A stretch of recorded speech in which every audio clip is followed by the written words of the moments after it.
Saya Kakak Sazwana Nuryadi dengan NRP 222024 Kan saya Tizada Tirtika dengan NRP 22 2024 157.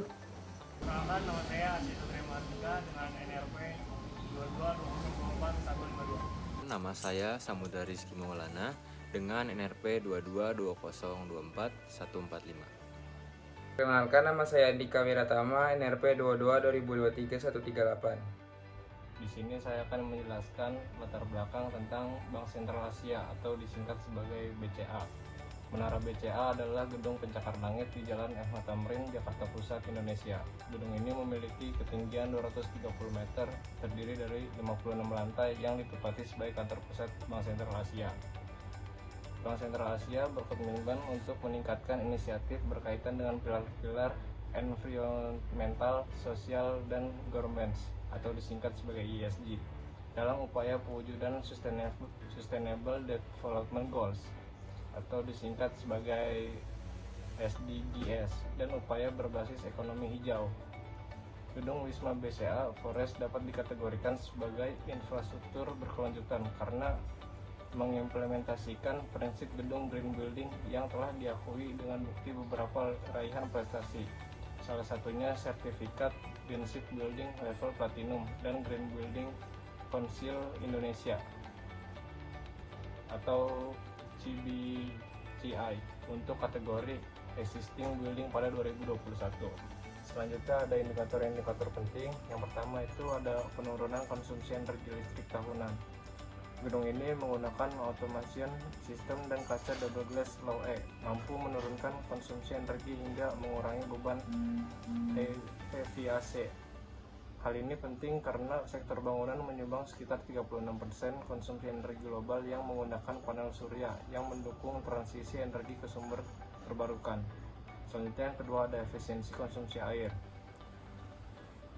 Penggunaan sistem daur ulang air yang memanfaatkan air hujan untuk penyediaan air bersih yang digunakan di gedung sangat mendukung pengurangan konsumsi air berlebih setiap tahunnya.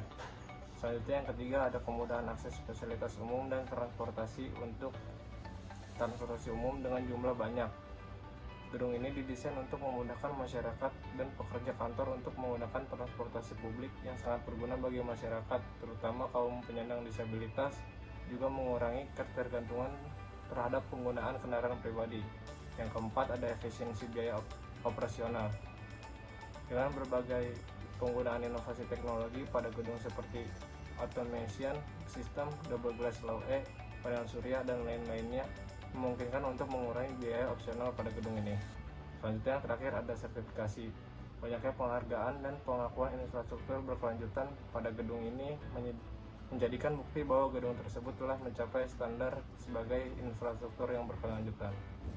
Selanjutnya jenis proyek. Gedung Wisma BCA Foresta merupakan proyek gedung kelas A yang mempunyai standar tinggi dalam memberikan kenyamanan, efisiensi energi, dan fasilitas yang mendukung semua aktivitas perkantoran. Gedung Wisma BCA ini berlokasi di Kavling Commercial Foresta Business Love Lot, lantai 1, Jalan BSD Raya Utama Lengkong, Kulon, Kecamatan Pagedangan, Kabupaten Tangerang, Banten. Untuk biaya dan waktu pengerjaan belum ditemukan sumber terpercaya dikarenakan keterbatasan informasi. Ya, selanjutnya ada keterkaitan antara SDGs dengan Menara BCA ini. Yang pertama ada SDGs ke-9 yaitu Industry, Innovation, and Infrastructure. Menara BCA ini mengintegrasikan prinsip bangunan hijau dengan teknologi canggih untuk menciptakan infrastruktur yang efisien dan ramah lingkungan. Yang kedua, SDGs ke-13 yaitu Climate Action. Efisiensi energi dengan cara menggunakan teknologi hemat energi seperti pencahayaan LED dan sistem pendingin ruangan HVAC modern. Yang ketiga, ada SDGs ke-11 yaitu Sustainable Cities and Communities. Dengan lokasi yang strategis di pusat Jakarta dan akses mudah ke transportasi umum seperti MRT, Transjakarta, dan kereta komuter, Menara BCA mengurangi kebutuhan penggunaan kendaraan pribadi sehingga mengurangi polusi udara dan emisi karbon. Yang keempat ada SDGs ke-7 yaitu Affordable and Clean Energy. Dengan efisiensi energi yang tinggi, Menara BCA membantu mengurangi permintaan terhadap listrik yang berasal dari bahan bakar fosil, berkontribusi pada transisi penggunaan energi di jaringan listrik yang lebih aman. Berikut ini saya akan menjelaskan hal apa saja sih yang dapat dicontoh oleh proyek lain dari gedung Wisma BCA Foresta ini. Yang pertama, desain dan teknologi hijaunya, penggunaan automation system yang memungkinkan sistem ini mengoptimalkan penggunaan energi dan meningkatkan efisiensi operasional gedung. Yang kedua, energi terbarukan. Panel surya yang terpasang pada gedung ini memungkinkan untuk mengurangi ketergantungan pada listrik dan bahan bakar fosil, menjadikan gedung lebih mandiri dalam hal energi. Yang ketiga, komitmennya terhadap keberlanjutan. Gedung Wisma BCA Foresta sudah meraih berbagai prestasi dan sertifikasi yang mana membuat gedung ini terpercaya akan keberlanjutannya. Salah satu contohnya adalah sertifikasi dari GBCI yang bersertifikat platinum untuk gedung BCA Wisma Foresta ini. Lalu yang keempat, konsep ruang kerja yang terbuka. Pada gedung ini mereka mengadopsi konsep open working space yang meningkatkan kolaborasi dan produktivitas sambil tetap menjaga efisiensi energinya. Dan yang kelima, edukasi dan kesadaran lingkungan. Proyek ini tidak hanya fokus pada teknologi, namun juga berusaha meningkatkan kesadaran penghuni tentang pentingnya efisiensi energi dan juga keberlanjutan dalam kehidupannya sehari-hari. Berikut ini saya akan memaparkan konsep green building dari Menara BCA ini. Menara BCA sebagai contoh green building menerapkan berbagai praktik green building untuk menciptakan lingkungan yang lebih berkelanjutan. Konsep ini mencakup 3 poin. Yang pertama, arsitektur yang efisien. Yang kedua, penggunaan energi terbarukan. Dan yang terakhir, teknologi bangunan yang pintar.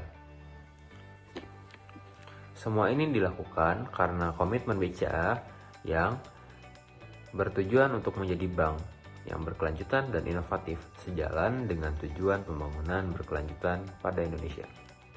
Apa saja sih arsitektur dan desainnya yang ramah lingkungan? Pertama, struktur yang ramah lingkungan. Penggunaan material pada gedung ini menggunakan material yang terbilang dan telah terbukti berkelanjutan, entah itu tahan lama ataupun sangat kuat, dan juga menggunakan material dari lokal. Yang kedua, ruang terbuka hijau menyediakan tanaman vertikal dan area hijau di sekitar bangunan untuk meningkatkan kualitas hidup. Yang ketiga, pencahayaan yang alami. Seperti yang saya sudah bilang tadi, menggunakan automation system memungkinkan untuk efisiensi energi dan operasional. Desain ini memaksimalkan pencahayaan alami untuk mengurangi pencahayaan listrik. Manfaat sosial dan ekonomi yaitu manfaat ekonominya yaitu mengurangi biaya operasional, meningkatkan nilai properti. Statistiknya yaitu menunjukkan bahwa bangunan ini dapat meningkatkan nilai pasar hingga 20%. Dampak positifnya bagi green building yaitu kesehatan penghuni dan peningkatan produktivitas masyarakat. Dan kesimpulannya yaitu Menara BCA ini adalah contoh sukses dari penerapan konsep green building yang dapat dijadikan inspirasi bagi pembangunan bangunan berkelanjutan lainnya.